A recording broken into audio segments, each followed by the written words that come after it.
Welcome to the Her Story Circle podcast, the podcast that brings you the extraordinary tales of everyday women who are changing the world. I'm your host, Gertrude Mache, and I'd like to acknowledge traditional custodians of the land on which we meet today. I also like to pay my respects to elders, past, present, and emerging. Every week, we dive into the lives, challenges, and triumphs of women from all four corners of the globe. We're here to inspire, enlighten, and connect, sharing stories that uplift and empower. So grab a cup of coffee, settle in, and join us as we explore the incredible journeys of women shaping our future. This is Her Story, where every woman's voice matters. Hello, everybody, and welcome back to the Her Story TV and the Her Story podcast. This is Gertrude Mache here in beautiful Melbourne, Australia. And today I am graced with the presence of yet another fascinating young woman. Welcome, welcome, welcome to our tribe. Please tell everybody your full name, where you're based, how old you are, and share your story with us today.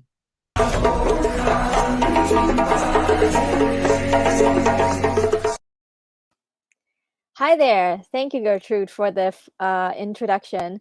My name is Joyce. I am based here in Hong Kong. I'm a content marketer, and right now I'm 33 years old. So it's my pleasure to be here to share with you all a bit about myself as well as my story. Like mentioned, right now I am a content marketer here in Hong Kong, and I strive to help different entrepreneurs and small medium business owners with their content strategy, as well as educating them the content distribution via social media as well as digital marketing. However, why I'm interested in sharing my story with you all here is because I've also experienced and worn a lot of hats before I actually label myself as a content marketer. So ever since I was young, I've always been interested in telling stories, whether through drawing or communicating with different people. And I always find a great pleasure in that because I love connecting with different people as well as those who are like-minded. So when I first actually started out, I was born in Hong Kong, but then later on immigrated to Canada and had my primary school years there. And I remember very vividly that I was unable to speak any English at all. But then my primary school teacher enrolled me in the English as a second language course, where she let me just freely express myself. And from there, I started drawing a lot of different pictures, telling stories. And to her surprise, within a year, I was able to speak English quite fluently. And I take that as a very vivid memory of how content or creating stories really helped me personally in my life. So from there onwards, I studied as a student. I went back to Hong Kong for high school, and I was in an international school. And for those of you who know, the international schools in Hong Kong predominantly runs by the IB diploma, which is the same curriculum in the UK. In order to graduate back then, we had to dedicate ourselves hours of extracurricular activities, which we call CAS, and it's encompassed of a creativity, action, and service hours. At the time, I was actually singing as a hobby, but I also competed at different competitions and was luckily winning different awards. At the time, I was still very young, so I treated it more as an interest. But I was later on approached by different companies and asking if I wanted to sign on as an artist. At the time, I actually declined the offer because I really wanted to experience university. That was one of my goals. So I declined the offer. And when I was approached to do CAS in order to graduate, I thought maybe I should try something new other than singing.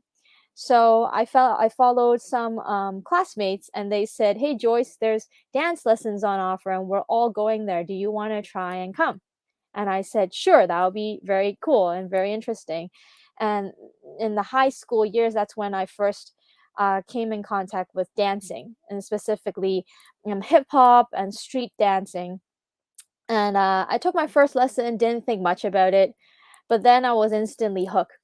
And from there on, it actually kickstarted my decade long of career as a dance instructor as well as a professional dancer here in Hong Kong. Now, that actually marked the beginning of me really thinking about what it means to explore and fulfill all of my potentials and test out different abilities and see how far it can take me. And even though it's been a long time ago, from there onwards, what I labeled myself as, instead of what I call myself right now as a content marketer, is what we call a slasher. So that means it's an individual who has a lot of different interest and passion, and they explore those and manifest these into opportunities and potentially building them into career opportunities for themselves. So I started off dancing, and then I graduated high school and went on to university, where I was back in Canada in the University of British Columbia under the BA of Visual Arts. So I continued to draw as a student. I managed to sell a few paintings too, here and there, which was very fun. And I continued to dance. And I think that was when it really marked my personality as well, where I really recognized how I'm like and how I feel the most comfortable. Because at that time, I've only had 2 years of dance experience, but I was really ambitious and really wanted to, like mentioned, test out all of my abilities and see how far I can go. So I went into different dance studios and literally just went in and asked for the owner and said if they were hiring any dance instructors.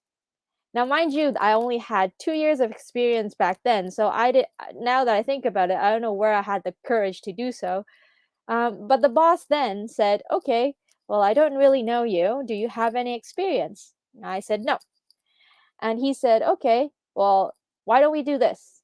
If you're able to ask students of your own, so you have to market yourself, find students of your own, come to the studio and take a lesson with you, and let me see how you are like as a dance instructor." So I got on, and I took that as a challenge. And at the end, I did manage to find new students for myself, get into a dance studio, and started teaching my first lesson. And I think he was quite impressed. So then forward, he actually hired me as a dance instructor for the studio.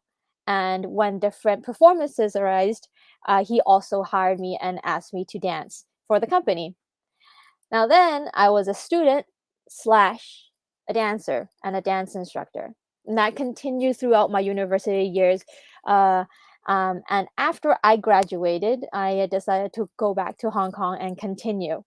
Now, once I graduated, I could have find a job that's more related to my BA in visual arts, but that proved to be a struggle. That was very challenging in Hong Kong.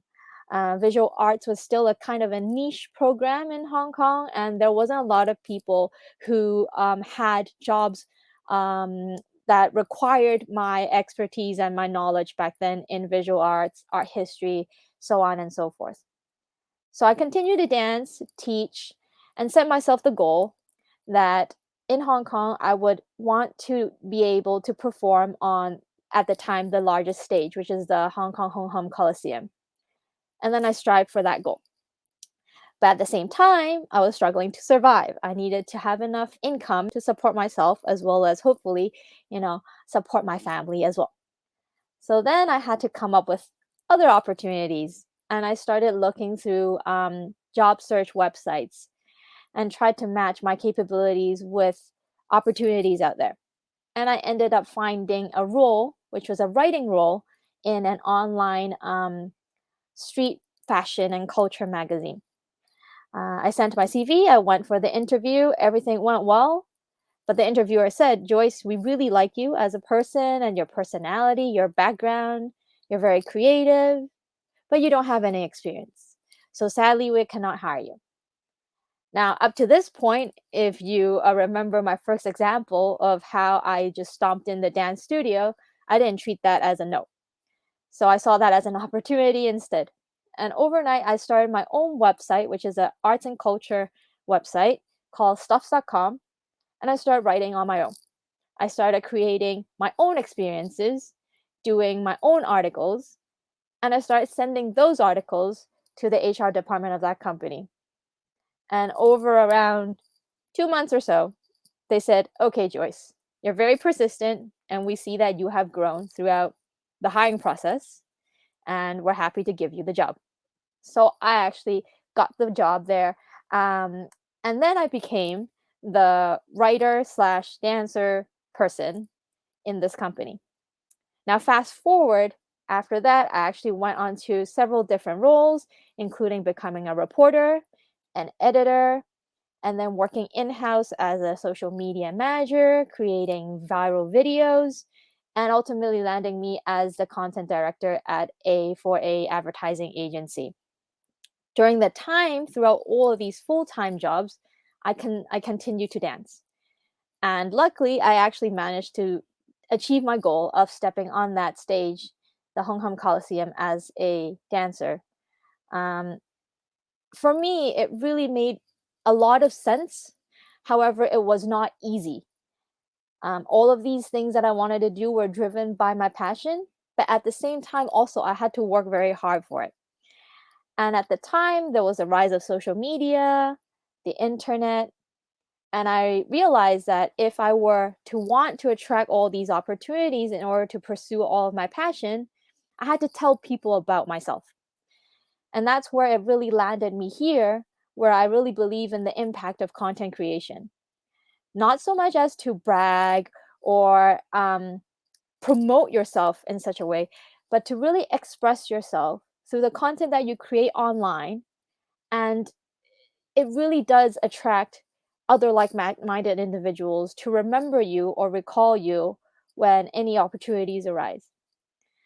So then again, after that, and during those years, around 7 to 8 years of my professional career, I was able to tell people that I was a video producer slash dancer slash dance instructor slash editor, reporter, so on and so forth. And it was definitely a lot of fun. It felt like I was living three lives at the same time, condensing all of the experiences I could have had in just a amount of several years. Now that I've experienced all of these different things, I really understood what I was very good at and what had the most demand and what I was able to offer as the biggest value to other people in the community. Hence, I resulted in becoming a content marketer and started my own company called Joyce and Content Marketing. The goal of this whole company is really to share not just the expertise and the insights of content marketing and the glitz and glams of online marketing, digital marketing, and so forth, but my goal is really to hope and educate different people, especially entrepreneurs, or even what I label myself as still a slasher, and other small, medium business owners, the importance and the interest and the passionate part of really telling your story well with content. It's not just about driving sales and acquiring leads, and obviously those are very important too. But being able to craft your own story and present it to different people online is a very important and valuable life skill. And from what I see right now is there are many people, not just within my age range, but even those who are approaching retirement or still in high school. They're looking for different options in life and hopefully trying to explore their full potential. And me starting my business is really hoping to be that person there for them, to let them know they're not alone. And whatever I've been able to achieve in the past almost a decade now is something that they can take reference, they can maybe learn from my mistakes, and they can foster and pursue their passion and manifest them into different opportunities themselves. So for me, this is in just my story of how I've actually ended up as a content marketer, as well as a slasher, and an educator that's hopefully going to inspire different people to explore their passion and leave a mark in the world with content. Wow. What an amazing story. And the timing of you stepping into the space was just picture perfect. Right now, people are looking for opportunities to make a living from home. They're looking for opportunities to harness the power of social media. So, if there was an entrepreneur who is listening to us right now, they've just started out, have no clue where to start. It's overwhelming because there's so many different platforms that you can broadcast yourself. Give us three nuggets of wisdom or three steps that one should take to get started. For sure. I think the first step that you must be very clear on is what we call your personal branding. Now, let's not get caught up with all the very complex or difficult to understand marketing terms. But in my definition, very short and very concise, personal branding is really who you want to present yourself as and who you are. So when a lot of entrepreneurs, when they start their businesses, they might get confused and think immediate about what is in demand, what can I supply, what can earn me the most money. Those are still consideration factors of you to consider when you start your business. But the first step is definitely to really consolidate and solidify what your personal branding is. And all of that definitely comes from your personality. So, from myself, when I talk to other people, they often say, "Hey, Joyce, you sound so passionate about what you do, and you're very good at simplifying complicated concepts." Now, I really held on to that and I incorporated that into what I call my own personal branding. I make sure that every single piece of content or every person that I come in contact with, they feel that as well. Wow, Joyce is very passionate and is good at simplifying different and complicated concepts.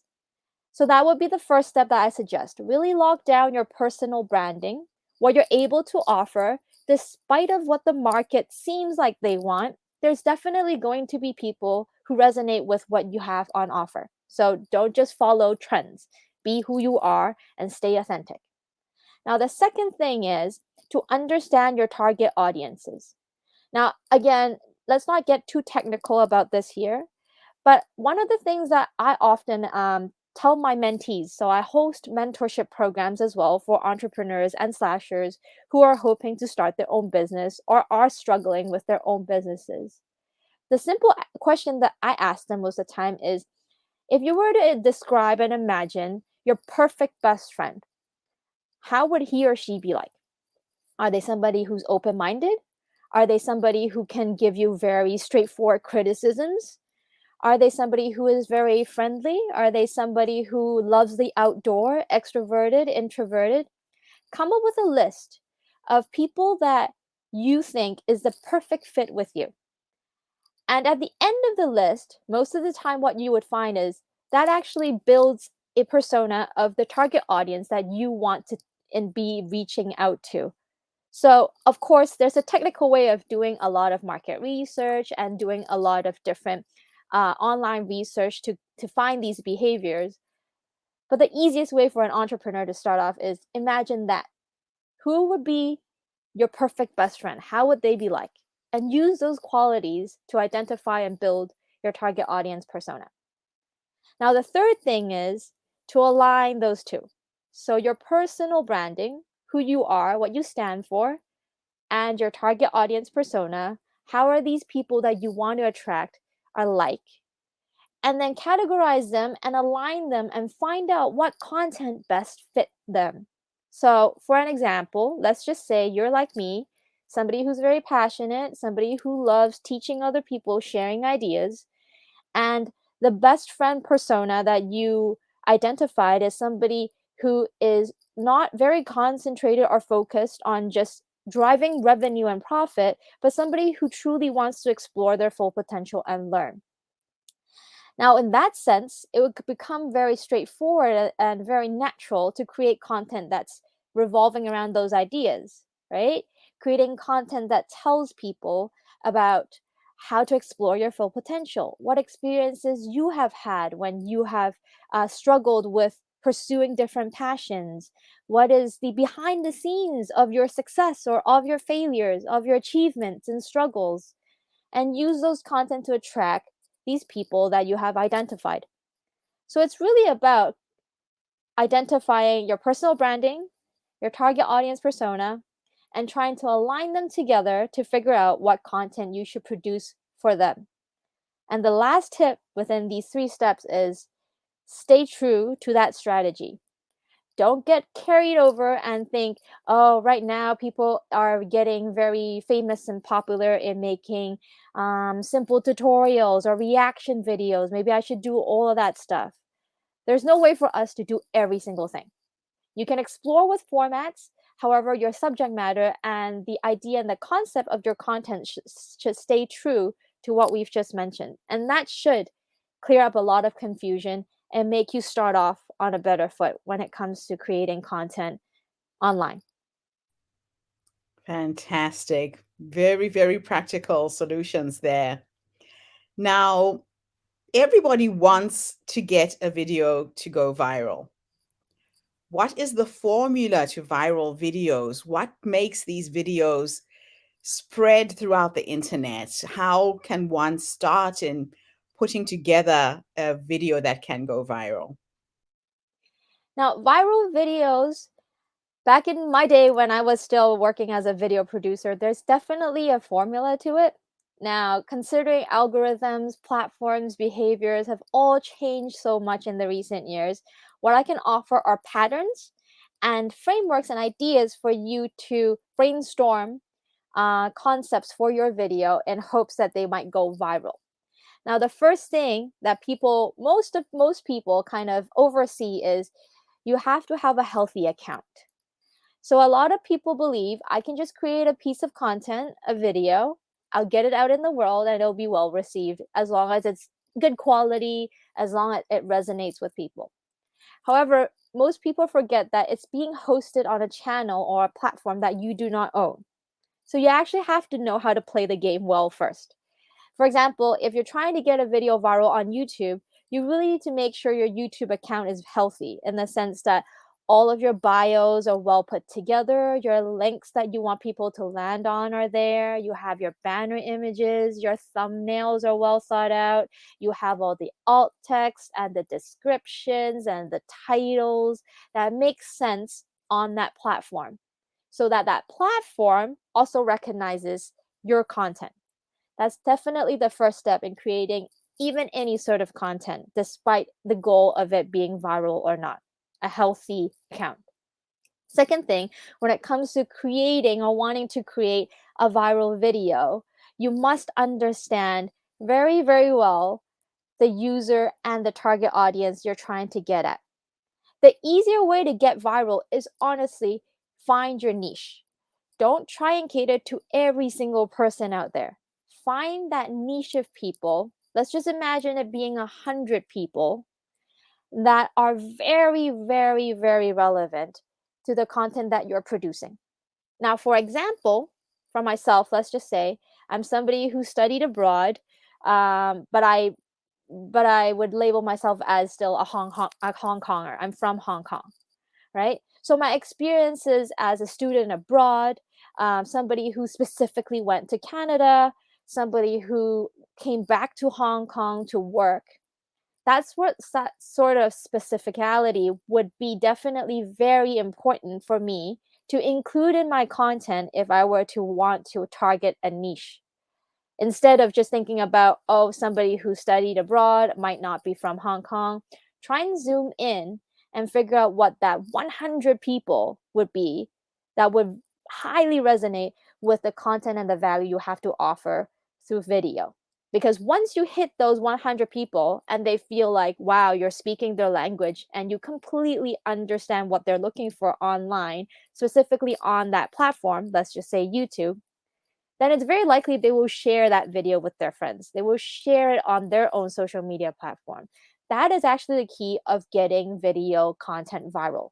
Not just being the first reach to the audience, but being reposted and shared amongst different communities, different groups, and then getting the word out there. So that would be my second tip. The third and the final tip of getting a video viral, apart from being a niche, is really to simplify. Many people think very complicated when they think about a video. It has to be shot in a professional studio. It has to be perfectly lit. Who is going to write the script? Who is going to be featured? This and that. But the most important thing actually is what we call in marketing a scalability. If you're able to make your video very simple, highly resonant to your niche, and follows the best practices of a platform, it should be very simple, easy to execute, easy to scale. As you can tell here on TikTok or on Reels, you see all these content creators pumping out heaps of content that follows a similar sequence or a similar formula based on what they're trying to say. Now, imagine if it was going to be super complicated, they're not going to be able to upkeep that and be frequently and consistently apparent on the platform. So it's really about simplifying it, just focusing on those points and making sure that your video can be scaled. So that consistency helps you drive more reach, and over time, people might come back to your video and make it viral. It doesn't have to be I release it now, it gets viral right now. What you see right now is a lot of viral videos. They've been built for years. They just hit that jackpot and people went back to it and found out more, found more. And that's where it builds that credibility and trust in your piece of content, so that ensures the longevity of your content performance. So those are some of my tips when it comes to attacking viral videos. Absolutely fascinating. Now, as you know, the Her Story movement is a social impact movement. We like to inspire women to make a difference in the world in small ways. What is your social impact project? Do you have anything that you support? And why do you support it? Yes, I've been privileged to have been referred by different entrepreneurs in my community to different NGOs, and to share my experience as an entrepreneur with different high school students here in Hong Kong, specifically Form 4, what we called our grading systems here, and above. So they're 2 years away from their main exam before they enter university, where they're still perhaps figuring out what they have their true passion in, what they want to do and dedicate their life into, or what they want to study after they leave high school.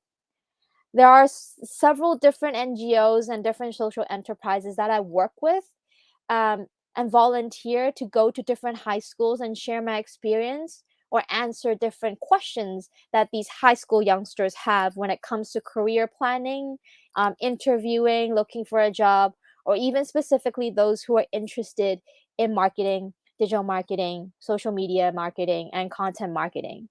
Now, one very specific example, and the one that's most memorable for me, is the association, the NGO that I work with quite a bit, called the Cocoon Foundation, here in Hong Kong. They have different modules that they provide for different high school students, where they guide them through the importance of an entrepreneurial mindset. So it's not just about starting your own business, but being able to have that sense of there is an option for me to create something that I have a passion in as well. I don't have to just work for somebody, or I don't have to just conform to different common working requirements here, but I'm able to exercise my abilities and my passion and to see what I can start myself.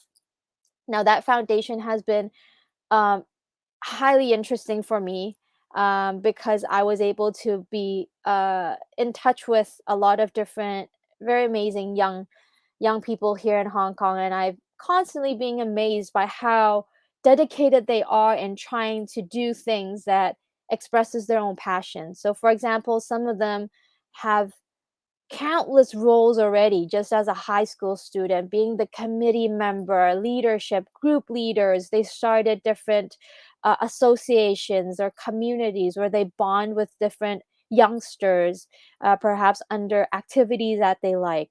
Or some of them have even started their own e-shops and started selling their own products, designing their own items and selling them on Instagram or on Facebook or on other different platforms. And what I can tell from those experiences is that they know what they want to do. They are very sure. They have the grit. They have the mentality. They have the thinking. All they're lacking is somebody to guide them, or at least someone to, like I mentioned earlier on when I shared my story, to make them feel less alone so that they don't feel like they're on this just by themselves. And if they make a mistake, then they have to struggle through it all by themselves. And this is kind of the social impact that I am very invested in supporting. I really want to be a role model, or at least some sort of figure like a friend or a partner, for these young people here in Hong Kong. Regardless of their background, they could be studying in a local school, an international school, whatever it is. Um, from even from different countries, if they're minorities here in Hong Kong, or Chinese people, what it is, to have them understand that, oh, somebody else has gone through it and challenged the norm, did a lot of different things, wore a lot of hats, set different objectives and goals, and at the end of the day achieved it, but Yeah, with hard work. Yeah. I love that. I absolutely love it. So let me end now with one final question. If time was an illusion and I could take you into the future, you're now 100 years old, you're sitting in your rocking chair, surrounded by your dogs, your cats, your children, your great grandchildren, and you're reflecting back on your life. Hmm. And I could teleport you to have a conversation with that 100-year-old you. Based on how you're living your life, what would you say to this wise woman who's led you to that point? That's a very good question. I've actually never been asked such a question, but the first thing that comes to my mind is this conversation I had with my father just right before he passed away. He asked me, Joyce, you can do whatever you want in life, but the one thing I really want you to ponder and think about is, what is it that you are sure you're able to achieve as the top 5% within that career or that industry? Are you sure you're able to offer the most value if you're going to dedicate your work in that industry? Now, as I mentioned before, I was a dancer and I really enjoyed it. But to be very honest, I immediately knew I wasn't going to be that person within the 5% top realm of dancers. I've seen so many other dancers who work double, triple, just a lot more harder than I do. I treat it as a fun thing, and I'm happy that it has earned me a lot of different experiences and a good amount of income. But I knew that wasn't me. So that's why I tried so many different careers just to find that 5%. Where can I, Joy Tsang, be able to offer the most value to those different people with the skills I have? And it ended up being content marketing, or so at least what I think right now. Maybe my 100-year-old self would disagree. There's maybe other stuff that I would do later on in my older years, but right now this is what I think is the realm of knowledge that I can offer the most. So then I would really want to say to my 100-year-old self, did I get it right? Is this my top 5% of being able to offer the most value? Because this is my life goal. I really want to find out what it is that it can place me in the top 5% of all these people who are all trying their best to do and offer their value there. But I'm somebody who was in the top 5. People will remember Joy Sang did a lot to offer different youngsters or people on the knowledge of content marketing. Fantastic. Joyce, it's been such a pleasure talking to you tonight. Thank you for all of the nuggets of wisdom, the knowledge that you bring and you share with the world. And thank you to everybody who's tuned in today. We are attracting some really smart, phenomenal young women who are sharing how to harness social media, how to use the internet effectively. So if you need help, get in touch with Joyce. Her website is scrolling at the bottom of the screen. Go onto her website, get in touch with her, and don't try and reinvent the wheel. Learn from somebody who's done it before, who knows how to help you do it the smart way. Thank you again, Joyce. Thank you, everybody. I'll be back again tomorrow with yet another amazing guest. In the meantime, have a fantastic day, morning, or evening, wherever you are in the world. And bye for now. Thank you, Joyce. Thank you so much. Thank you. Thank you for tuning into the Her Story Circle podcast. I hope today's story has inspired you to believe in the power of our stories and the difference you can make in the world when you use your voice. I'm Gertrude Mache, and it's been an honor to share this space with you, where voices from all walks of life come together to weave a rich tapestry of diverse perspectives. Don't forget to subscribe, rate, and review our podcast to help us share these stories with more listeners. Follow us on social media by looking for the Her Story Circle podcast for more updates. And join us tomorrow for another episode filled with courage, resilience, and empowerment. Remember, your story matters, and together we're building a stronger, more inclusive world. Until next time, keep making her story.